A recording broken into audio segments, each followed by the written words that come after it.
Vice Chancellor Annamalai University, Shri Professor Dr. Ramanathan Garu, Chairman Jeevan Softech Limited, Shri Sitaramaya Garu, Tammareddy Bharadwaj Garu, Director Distance Education Annamalai University, Nageshwarrao Garu, Mr. Shrikant, Chalapathi గారు, ఇక వేదిక మీద ముందున్నటువంటి పెద్దలకి, సోదరిమణులకి నా నమస్కారాలు తెలియజేసుకుంటూ ఇక్కడ ఉన్నటువంటి స్టూడెంట్స్కి నా శుభాశీస్సులు నేను అందిస్తున్నాను. ప్రొఫెసర్ రామనాథన్ గారు మన ఆహ్వానాన్ని మన్నించి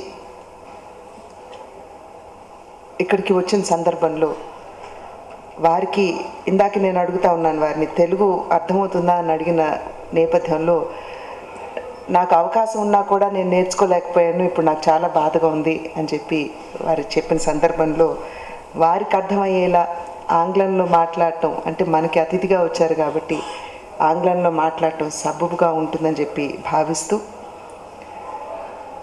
I deem it a great privilege to be here on the launch of this collaborative education program that Annamalai University is doing with Jeevan Softech Limited. Just to go back a little into our education sector and the history of the education in our country, we all know very well that for any country to develop both socially and economically, education is the foundation stone.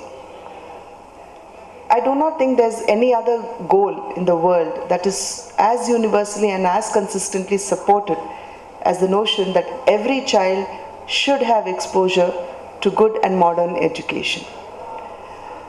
If we look at the education sector, అంటే మన భారతదేశంలో ఉన్నటువంటి విద్యా రంగాన్ని ఒకసారి పరిగణలోకి తీసుకున్నట్లయితే, మనకి స్వాతంత్రం లభించినప్పుడు అంటే 1947, a little after that 1950లో మన దేశంలో కేవలం 20 యూనివర్సిటీస్ ఉండేవి, 500 ఇన్స్టిట్యూషన్స్ ఉండేవి.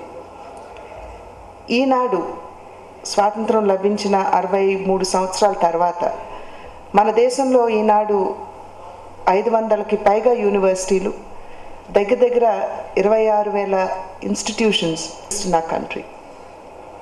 అప్పట్లో గ్రాస్ ఎన్రోల్మెంట్ రేషియో అంటే హైయర్ ఎడ్యుకేషన్లోకి వెళ్తున్నటువంటి పిల్లల శాతం కేవలం 1% ఉండేది. అది ఈనాడు 12% ఉంది, అంటే 12.4, దగ్గర we can say it is close to 13% అని మనం చెప్పుకోవచ్చు. 63 సంవత్సరాల తర్వాత విద్యారంగంలో మనం ఏమన్నా సాధించామా అని చెప్పి మనం ఒకసారి ప్రశ్నించుకున్నప్పుడు, ఇంతటి భిన్నత్వం ఉన్నటువంటి దేశంలో, ఈ భిన్నత్వం అంటే ఈ డైవర్సిటీ అని ఏదైతే ఉంటామో, it spreads across geography, languages, traditions, cultures. ఇంతటి భిన్నత్వం ఉన్నటువంటి ఇంత పెద్ద దేశంలో భౌగోళిక పరంగా చూసుకున్నా, జనాభా పరంగా చూసుకున్నా కూడా మనది చాలా పెద్ద దేశం. మనకు ఉన్నటువంటి సవాళ్ళు కూడా ఎన్నో. వాటినన్నింటినీ అధిగమిస్తూ ఇంతవరకు మన విద్యారంగం ప్రోగ్రెస్ అయిందంటే అది మనం అందరం ఒక విధంగా గర్వించదగ్గ విషయమేనని చెప్పి నేను భావిస్తున్నాను. అయితే అభివృద్ధిని చెందిన దేశాలతో కనుక మనల్ని మనం పోల్చుకోవాల్సినటువంటి అవసరం కూడా ఉన్నది ఈనాడు. ఎందుకంటే ప్రపంచం ఇతర దేశాలతో మనకి సంబంధం లేదు అనుకునేటువంటి పరిస్థితి ఈనాడు లేదు.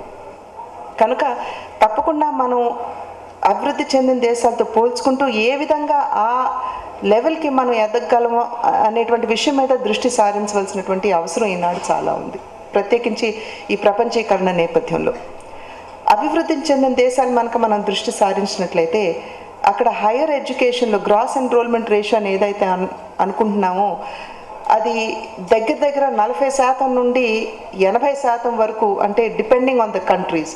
యూరోపియన్ కంట్రీస్లో అయితే అది 40% ఉంది, 40+% ఉంది.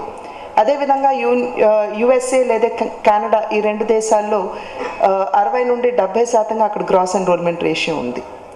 అదేవిధంగా అక్షరాస్యత మీద కనుక దృష్టి సారించినట్లయితే మన దేశంలో అక్షరాస్యత అనేది కేవలం 65% ఉంటే ఇతర దేశాల్లో అది దగ్గర 80%, 90% కూడా ఉంది. కొన్ని దేశాల్లో అది 100% కూడా ఉంది. అయితే ఎందుకు అక్షరాస్యత కానివ్వండి, అదేవిధంగా గ్రాస్ ఎన్రోల్మెంట్ రేషియో మీద కానివ్వండి మనం దృష్టి సారించవలసినటువంటి ఆవశ్యకత ఈనాడు మన దేశానికి చాలా ఉంది. ఎందుకంటే ఫర్ ఎనీ కంట్రీ ఆర్థికంగా సస్టైనబుల్గా ఉండాలి అని అంటే అక్కడ హైయర్ ఇన్స్టిట్యూషన్స్లోకి గ్రాస్ ఎన్రోల్మెంట్ రేషియో అనేది 80%కి తగ్గకుండా ఉండాలి. అదేవిధంగా అక్కడ అక్షరాస్యత కూడా 20%కి తగ్గకుండా ఉండాలి అని అనేక ఇంటర్నేషనల్ సర్వేస్లో తెలిపినటువంటి విషయం. ఇప్పుడు మనం ఏదైతే గ్రాస్ ఎన్రోల్మెంట్ రేషియో మన దేశంలో 12% ఉందని చెప్పి మనం భావిస్తున్నాము, మనకి పక్క దేశం అయినటువంటి చైనాతో కనుక పోల్చుకున్నట్లయితే, అంటే ప్రతి విషయంలో మనం చైనాతో పోల్చుకుంటాం కాబట్టి ఈ విషయంలో కూడా మనం చైనాతో కనుక పోల్చుకున్నట్లయితే ఆ దేశంలో ఈ gross enrolment ratio into higher education అనేది అక్కడ 23%గా ఉంది. అంతర్జాతీయంగా కూడా ఈ శాతం కనీసం 20%గా ఉంది. అంటే there is a long journey that India has to take to ensure that the gross enrolment ratio is no lesser than 20%. అయితే మనకున్నటువంటి భౌగోళికపరమైన అదేవిధంగా జనాభా పరమైనటువంటి సంఖ్యను కనుక నంబర్స్ని కనుక మనం పరిగణలోకి తీసుకున్నట్లయితే ఇది చాలా కష్టమైనటువంటి విషయంగా మనం అందరం గుర్తించవలసినటువంటి అవసరం ఉంది. అటు కేంద్ర ప్రభుత్వం కావచ్చు, ఇటు రాష్ట్ర ప్రభుత్వం కావచ్చు, విద్యని అందరికీ అందుబాటులో తీసుకురావాలి అనేటువంటి ఒక సద్భావనతోటి అనేక ప్రోగ్రామ్స్ని ఇంప్లిమెంట్ చేయడం జరిగింది. ప్రత్యేకించి కేంద్ర ప్రభుత్వం నుండి కనుక మనం చూసినట్లయితే 2001వ సంవత్సరంలో సర్వశిక్ష అభియాన్ అనేటువంటి ఒక బృహత్తరమైనటువంటి కార్యక్రమాన్ని వారు ప్రవేశపెట్టడం జరిగింది. ఈ కార్యక్రమం ద్వారా, ఈ ప్రోగ్రాం ద్వారా 6 నుండి 14 సంవత్సరాల లోపు పిల్లలందరికీ కూడా ఉచిత మరియు నిర్బంధ విద్యను అందించాలి అనేటువంటి ఒక సత్సంకల్పంతో ఈ కార్యక్రమాన్ని ప్రవేశపెట్టడం జరిగింది. ఈ కార్యక్రమాన్ని సపోర్ట్ చేయడానికి, అంటే పిల్లలు బడికి వచ్చే విధంగా, అదేవిధంగా అటెండెన్స్ అండ్ రిటెన్షన్ని కూడా దృష్టిలో పెట్టుకుని ఈ కార్యక్రమాన్ని సపోర్ట్ చేయడానికి మధ్యాహ్న భోజన పథకాన్ని కూడా కేంద్ర ప్రభుత్వం ప్రవేశపెట్టడం జరిగింది. దగ్గర ఈ కార్యక్రమం కింద మన దేశంలో 13 కోట్ల మంది పిల్లలకి ఈనాడు విద్య కావచ్చు, అదేవిధంగా ఈ మధ్యాహ్న భోజన పథకం కావచ్చు కేంద్ర ప్రభుత్వం అందిస్తూ వస్తున్నటువంటి విషయం మనందరికీ తెలుసు.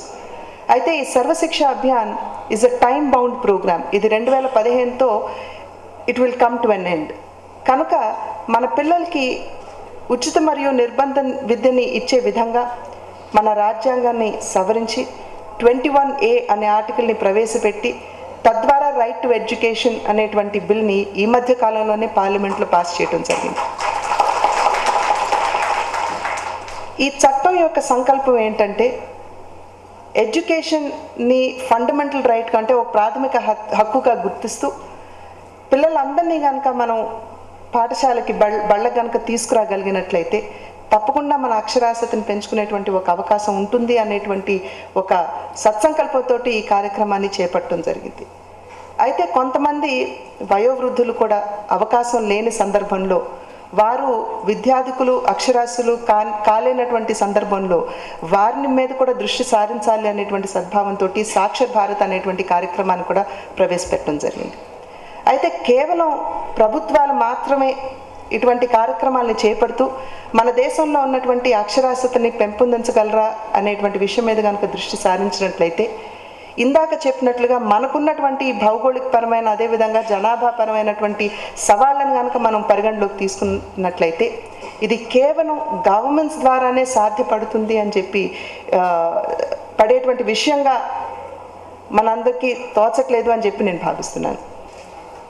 ఈ విషయంలో తప్పకుండా మనకి ప్రైవేట్ సెక్టర్ యొక్క సహకారం, భాగస్వామ్యం కూడా చాలా అవసరం అనేటువంటి విషయాన్ని మనం గుర్తించాలి.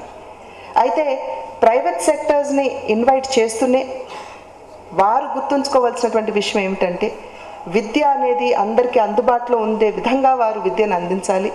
అంటే do not make it inaccessible. Accessibility అనేది తప్పకుండా మన పిల్లలకు ఉండాలి. ఎందుకంటే రాజ్యాంగపరంగా చూసుకున్నా, అదేవిధంగా అనేక సుప్రీంకోర్టు జడ్జ్మెంట్స్ని మనం పరిగణలోకి తీసుకున్నా, వారందరూ కూడా నొక్కి వక్కాణించింది విద్య అనేది ఒక కమర్షియల్ యాక్టివిటీగా చూడకుండా, ఒక వ్యాపార దృక్పథంతో మనం చూడకుండా మన దేశ ఆర్థిక సామాజిక అభివృద్ధికి దోహదపడేటువంటి ఒక గొప్ప ఆయుధంగా గుర్తించి అది మన దేశంలో ఉన్నటువంటి పిల్లలందరికీ అందుబాటులో తీసుకొచ్చే విధంగా మన విద్యారంగం ఉండాలి అని చెప్పి అనేక సుప్రీంకోర్టు జడ్జ్మెంట్స్లో కూడా దీని మీద ఎంఫసైజ్ చేయడం జరిగింది. కనుక ఒక పక్క ప్రైవేట్ వారి భాగస్వామ్యం ఏదైతే ఉందో దానిని అప్రిషియేట్ చేస్తూ అదేవిధంగా వారికి అపీల్ చేసేది let education be accessible to every child in our country. ఎందుకంటే ఇందాక మనం అనుకున్నట్టుగా education is the foundation for the growth and development of our country. 21వ శతాబ్దాన్ని it is a knowledge century అని చెప్పి అందరూ గుర్తించడం జరిగింది. అంటే knowledge must be reflected in the achievements, in the developments, in the progress of the country, and also in the human capital. Human capital is the investment that we make in human resources. And what is the investment? The best investment that we can make in the human resources is nothing but education. Unless we give that kind of quality education to our children, cannot India rise to its rightful position, which is right on top of the Comity of Nations. 21st century is set to be the century of India and China. And if India has to reach its rightful position, it is important that we give that kind of education to our children. అయితే పిల్లలందరూ కూడా hire ఎడ్యుకేషన్కి వెళ్ళగలరా అంటే అది ప్రశ్నార్థకం. కొంతమందికి ఆ facilities ఉండొచ్చు, ఆ రిసోర్సెస్ ఉండొచ్చు. కొంతమంది పిల్లలు హైయర్ ఎడ్యుకేషన్కి వెళ్ళలేకపోవచ్చు. సర్వేస్ హ్యావ్ రివీల్డ్ దట్ 25 సంవత్సరం లోపు పాపులేషన్ అత్యధికంగా భారతదేశంలో ఉన్నారు. 25 సంవత్సరాల లోపు పాపులేషన్ కనుక తీసుకున్నట్లయితే 25% of the world population is in India అని చెప్పి వారందరం కూడా గుర్తించడం జరిగింది. This huge youth force that we have, we need to channelise this huge youth force. So conventional ఎడ్యుకేషన్కి మనం ఇంపార్టెన్స్ ఇస్తూనే ఇంకొక వైపు vocational education and skill development కూడా మనం దృష్టి సారించవలసినటువంటి అవసరం చాలా ఉంది. అయితే అనుకున్న మేరకు మనం ఆ రకమైనటువంటి ఇన్స్టిట్యూషన్స్ని ప్రొలిఫరేట్ చేసుకోలేకపోయాం. పాలిటెక్నిక్స్ ఉన్నాయి, ఐటీఐస్ ఉన్నాయి, అటు లేబర్ మినిస్ట్రీలో ఐటీఐస్ ఉన్నాయి, హ్యూమన్ రిసోర్స్ డెవలప్మెంట్ మినిస్ట్రీలో పాలిటెక్నిక్స్ ఉన్నాయి. అయితే అనుకున్న విధంగా we were not able to reach out to the people. Why is vocational education important? 2 సంవత్సరాల క్రితం నుండి ఒకసారి మనం చూసినట్లయితే we know India is an agrarian based economy. The economic growth is dependent on agriculture. But for the last 2 years our economy did quite well in spite of the global meltdown, and that is not because of the agrarian economy. ఎందుకంటే ప్రకృతి వైపరీత్యాల వల్ల అనేక సందర్భాల్లో ఈ 2 yearsలో the agriculture had failed us. But what supported our growth is manufacturing and service sector. కనుక agrarian based community కనుక అగ్రికల్చర్కి priority ఇస్తూ ఎడ్యుకేషన్కి వచ్చేటప్పటికి ఇటు service sectors and manufacturing sectors మనని ఆదుకున్నాయి కనుక ఆ రంగాల మీద కూడా దృష్టి సారించాలి అంటే we need to give skill manpower to the industry and to the service sector. కనుక that is the reason why vocational ఎడ్యుకేషన్కి ఇంత ప్రాధాన్యత ఇవ్వటం. డాక్టర్ మన్మోహన్ సింగ్ మన ప్రధానమంత్రి గారు స్కిల్ డెవలప్మెంట్ మిషన్ని డైరెక్ట్గా వారి పర్యవేక్షణలో పెట్టుకోవడం జరిగింది. ఎందుకంటే 17 మినిస్ట్రీస్ అండ్ డిపార్ట్మెంట్స్లో కోఆర్డినేట్ చేయాలి కనుక ఆ కోఆర్డినేషన్ ప్రధానమంత్రి గారి ఆఫీస్ ద్వారా అయితే అది బాగా జరుగుతుంది అనేటువంటి ఒక ఆలోచనతోటి వారు స్వయంగా వారి పర్యవేక్షణలో పెట్టుకోవడం జరిగింది. This only speaks of the importance that today we in India are giving skill development and vocational education. ఆ సందర్భంలో జీవన్ సాఫ్టెక్ లిమిటెడ్ వారు అన్నామలై యూనివర్సిటీ వారి భాగస్వామ్యంలో మంచి ప్రోగ్రామ్స్ని, ప్రత్యేకించి మీడియాకి ఫిల్మ్ ఇండస్ట్రీకి సంబంధించినటువంటి ప్రోగ్రామ్స్ని వారు ఇంట్రడ్యూస్ చేయడం అనేది ఇది చాలా ముదావహంగా నేను భావిస్తున్నాను. There is lots of scope, the potential is large. ఇందాక సోదరులు తమ్మారెడ్డి భరద్వాజ్ గారు చెప్పారు ఏ విధంగా మన రాష్ట్రంలో ఒక మంచి ఇన్స్టిట్యూట్ లేదు, మాకు ఫిల్మ్ ఇండస్ట్రీ కానివ్వండి లేదా టీవీ కానివ్వండి మాకు కావాల్సినటువంటి స్కిల్డ్ మ్యాన్ పవర్ మాకు దొరకటం లేదు అని చెప్పి వారు ఇందాక ఆవేదనని వ్యక్తపరచడం జరిగింది. So we know there is great potential. ప్రత్యేకించి I think the vice chancellor వారు మాట్లాడుతున్నప్పుడు వారు చెప్పారు 3D కానివ్వండి లేకపోతే యానిమేషన్కి కానివ్వండి దెర్ ఇస్ గ్రేట్ ఫ్యూచర్. ఈనాడు when we look at the film industry, the technology that is coming, you look at Arundhati, you look at other movies, the kind of technology that has been incorporated into the films, I think there is huge scope. కనుక అటువంటి ప్రాధాన్యత గల రంగాల్ని గుర్తించి ఆ రంగాల్లో నిష్ణాతుల్ని తయారు చేయాలి అనేటువంటి ఆకాంక్షతోటి ఈనాడు జీవన్ సాఫ్టెక్ లిమిటెడ్ వారు ఇటువంటి స్కోప్ ఉన్నటువంటి ఏరియాస్ని గుర్తించి దానిలో స్కిల్డ్ మ్యాన్ పవర్ని చర్న్ అవుట్ చేయాలి అనేటువంటి ఆకాంక్షతోటి అన్నామలై యూనివర్సిటీతో వారు ది MOU ఎంటర్ కావటం అనేది నేను ప్రత్యేకించి వారిని ఈనాడు అభినందిస్తున్నాను. అదేవిధంగా వారు చెప్పారు 30 learning centres across the state ఉన్నాయని చెప్పి 15 సెంటర్స్ ద్వారా ఈ యొక్క ప్రోగ్రామ్స్ని పిల్లలకి అందిస్తామని చెప్పారు. అయితే నేను వైస్ ఛాన్సలర్ గారితో మాట్లాడుతున్న నేపథ్యంలో వారిని అడిగాను, ఈ కోర్స్ కరికులం అనేది ఏదైతే ఉందో అది చాలా ఇంపార్టెంట్. సో అటువంటి కరికులం కానివ్వండి, సిలబై కానివ్వండి ఎట్లా మీరు క్రియేట్ చేస్తున్నారని చెప్పినప్పుడు ఈ రంగానికి సంబంధించినటువంటి ఎక్స్పర్ట్స్ అందరితో సంప్రదించి వారు ఇస్తున్నటువంటి సూచనల మేరకు మేము కరికులం కూడా డిజైన్ చేయటం జరుగుతున్నది అని చెప్పి వారు చెప్పడం జరిగింది. ఇందాక వక్తలు చెప్పారు, ప్రత్యేకించి I think it is from Srikanth garu చెప్పారు, ఇతర దేశాల నుండి కూడా మన దేశానికి వచ్చి they are trying to do the value addition to their films అని చెప్పి వారు కూడా చెప్పడం జరిగింది. అదే ఆ సందర్భంలో వారు అవతార్ గురించి ఇతర సినిమాల గురించి కూడా వారు చెప్పారు. ఏ విధంగా వారు ఇక్కడికి వచ్చి మన దేశంలో ఉన్నటువంటి టెక్నీషియన్స్ ద్వారా ఈ టెక్నాలజీని ఇన్కార్పొరేట్ చేసుకుంటూ వాల్యూ ఎడిషన్ వారి సినిమాలకి ఏ విధంగా చేస్తున్నారో వారు చెప్పడం జరిగింది. There is great potential, there is great intellectual capacity in our country అనే విషయాన్ని వారు సూచనప్రాయంగా నొక్కి వక్కాణించడం జరిగింది. Therefore, ఇండియాలో there is no dearth for intelligence. కావాల్సిందల్లా వారిని గ్రూవ్ చేసుకుంటూ వారికి ఉన్నటువంటి ఇంటెలిజెన్స్ని గ్రూవ్ చేసుకుంటూ వారిని సన్మార్గంలో నడిపిస్తూ వారికి మంచి భవిష్యత్తు ఉన్నటువంటి రంగాలకి మన దేశంలో ఉన్నటువంటి పిల్లల్ని పరిచయం చేయటం అనేది చాలా ముఖ్యంగా నేను భావిస్తున్నాను.